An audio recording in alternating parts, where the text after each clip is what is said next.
Salut tout le monde, bon mercredi et bienvenue au Vidéo Journal. Alors là il fait beau, on profite du soleil, mais il y a quelques heures c'était pas comme ça. Hier soir il y avait pas mal de fumée dans le ciel, dans le quartier de Saint-Boniface, Saint-Vital et même au-delà. La raison, un gros incendie.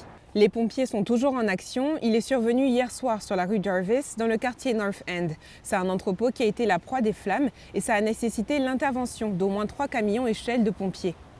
Le feu s'est tout d'abord déclaré dans un garage mitoyen avant de se propager au grand bâtiment. Aucun blessé n'est à déplorer, heureusement, mais la ville indique que les dommages causés sont si grands que les 2 édifices devront certainement être détruits. La rue Jarvis devrait rester fermée à la circulation pendant les prochaines heures entre les rues Main et Derby.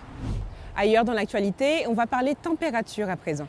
La ville de Morden s'inquiète des effets d'un hiver anormalement doux et sec. Selon le ministère de l'Agriculture du Manitoba, toute la région de la vallée de Pembina a reçu moins de la moitié des précipitations hivernales habituelles. En conséquence, d'après la mairesse de Morden, Nancy Penner, le niveau de réservoir de la ville est faible. D'ailleurs, cette municipalité du sud-est du Manitoba a déjà déclaré un état de sécheresse modéré et a demandé aux résidents et aux entreprises de surveiller leur consommation d'eau.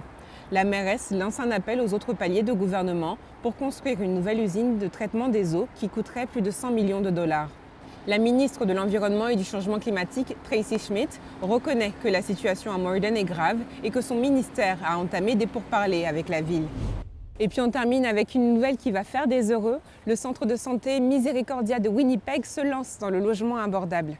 Aujourd'hui, il a officiellement inauguré le Misericordia Terrace. L'immeuble situé sur l'avenue Wolseley offre 97 appartements destinés aux personnes âgées de 55 ans et plus.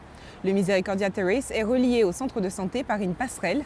La Société canadienne d'hypothèques et de logement contribue au financement du projet. Ainsi, environ 30 logements sont offerts à loyer réduit. Et environ la moitié des logements sont encore disponibles à la location.